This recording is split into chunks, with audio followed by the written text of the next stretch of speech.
Welcome to the Tough Decisions Network for Entrepreneurs. I'm Dan Hanford, and my wife, Danae, and I interview successful people sharing stories behind tough decisions that they've had to make along their journey as an entrepreneur.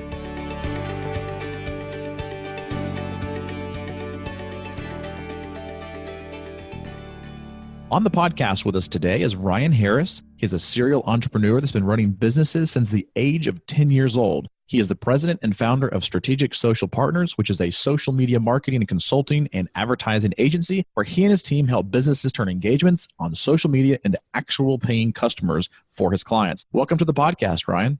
Thank you. It's good to be here with you.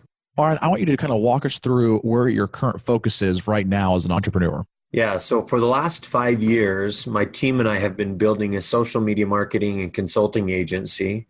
And all of my focus, I would say about 80% of my focus has been associated with really driving results for companies that are looking to generate more revenue by leveraging attention, right?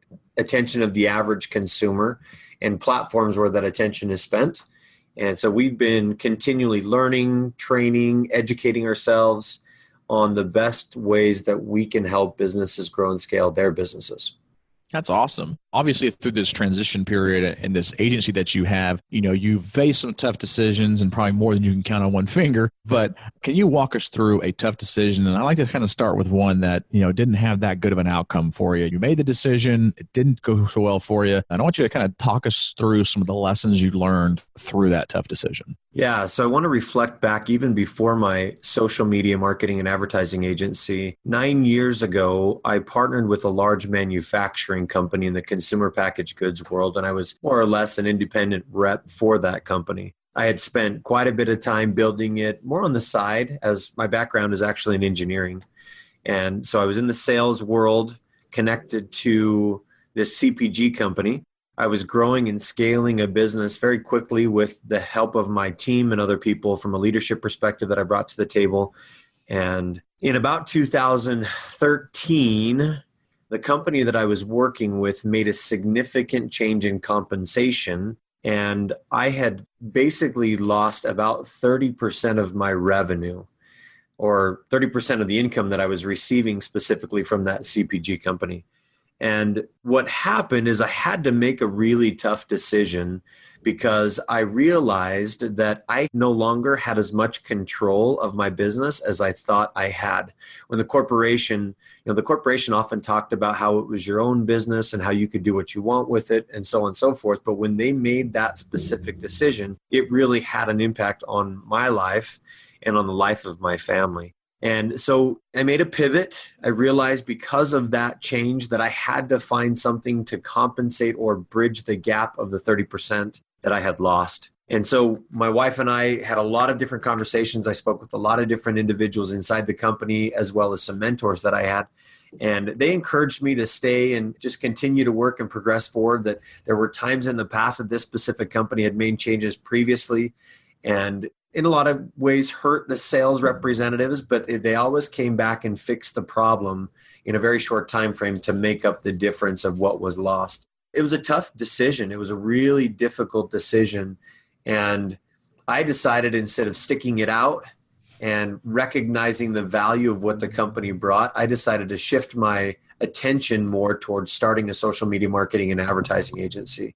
And it was tough. It was tough. Honestly, there was a huge opportunity cost lost of probably well over $300,000 to $400,000 over the course of the last 5 years as a result of that.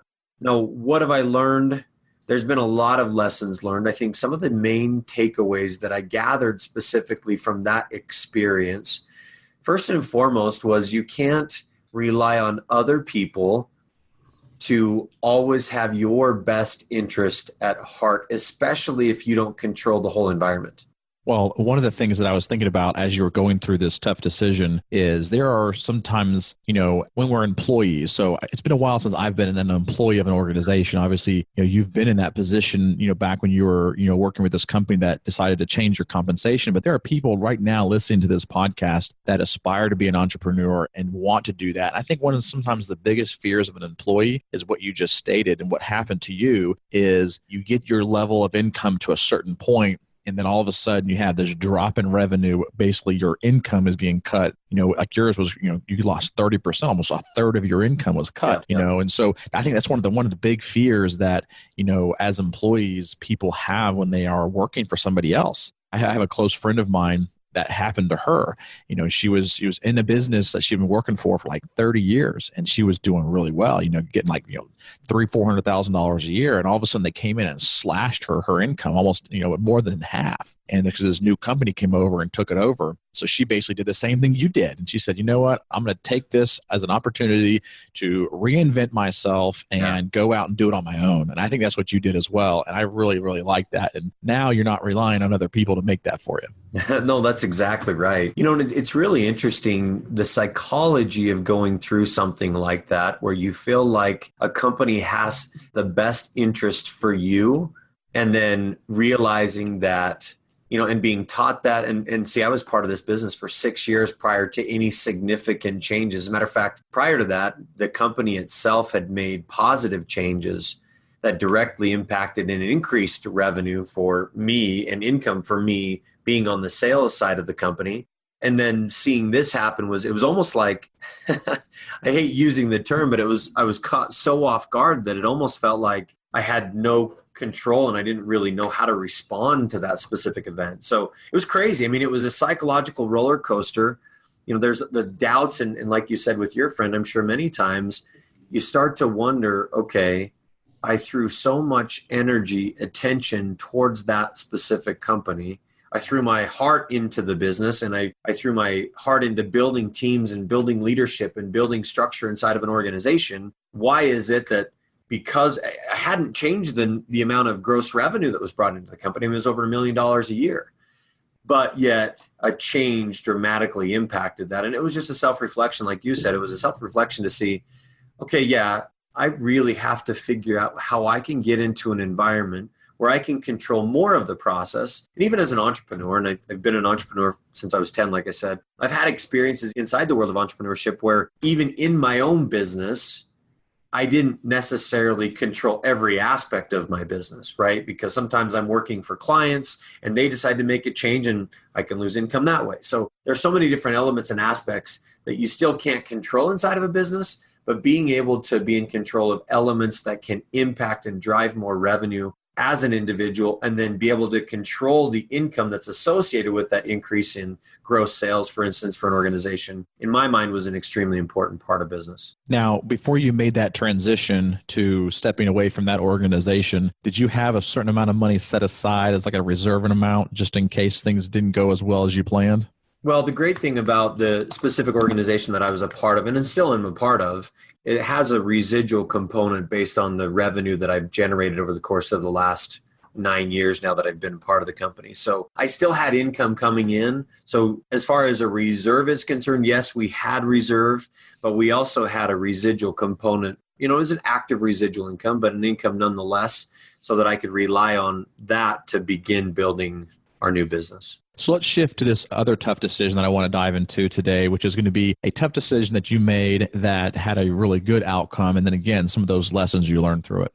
Yeah, so that ties into the next decision. One thing that I gained and I learned while building this sales organization in my previous organization was I learned and understood consumer behavior in terms of where is the attention of average consumers and how can we best capitalize on that attention. I started to spend a lot of time studying digital marketing, social media marketing, and so on and so forth. And that decision that came from that was I was going to start a social media agency because of my background in sales. I knew that if I could leverage the attention of consumers, I could find information and I could find patterns inside of that consumer behavior process that would let me create a product or an offering or a service offering that would benefit companies, small, medium, and large businesses, would give them the opportunity to more effectively maximize on the advertising dollars that they were spending. So the decision that came from that is I started an agency because I saw such a huge gap in the industry of people in general that were trying to leverage social media to build businesses and spend dollars in the world of social media versus those that really knew what they were doing. So I became a student of the game. And so the first big tough decision was I reallocated time to become an expert in the industry. And I spent about 4 years just studying and learning and listening to podcasts and testing and tweaking different things that really began my journey of being an entrepreneur again in the world of social media marketing and advertising. So, Ryan, tell our listeners some of the strategies that you like to use whenever you're facing a tough decision. I think the first strategy is really identifying the purpose. Getting back, as Simon Sinek talks most eloquently about, starting and reflecting on your why. Why are you in business? Why are you doing what you're doing? Why are you making those shifts? And what's the overall impact that you're potentially looking for as far as identifying what that why is? And I do that almost every month. I sit down and I reevaluate, okay, why am I spending time in this area? And what is going to be the overall purpose and outcome that can come from that? I think the other thing that I often reflect on is I like to do pros and cons, put together a list of pros and cons. Here are the pros of continuing to work in this environment.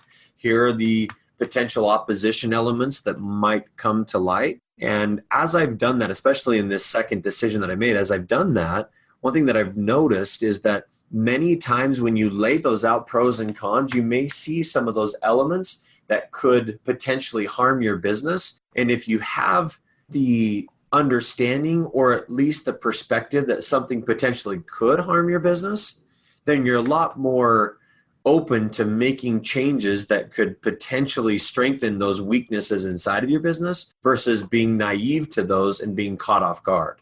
And that was going back to my first decision, that was one of the tough things is I didn't recognize the cons associated with what I was doing. So I was so caught off guard that I realized that the next business that I build, the next decision that I make going forward, I will make sure to evaluate both sides, the positive and the negative side, so that I know how I can constantly be prepared for the opposition.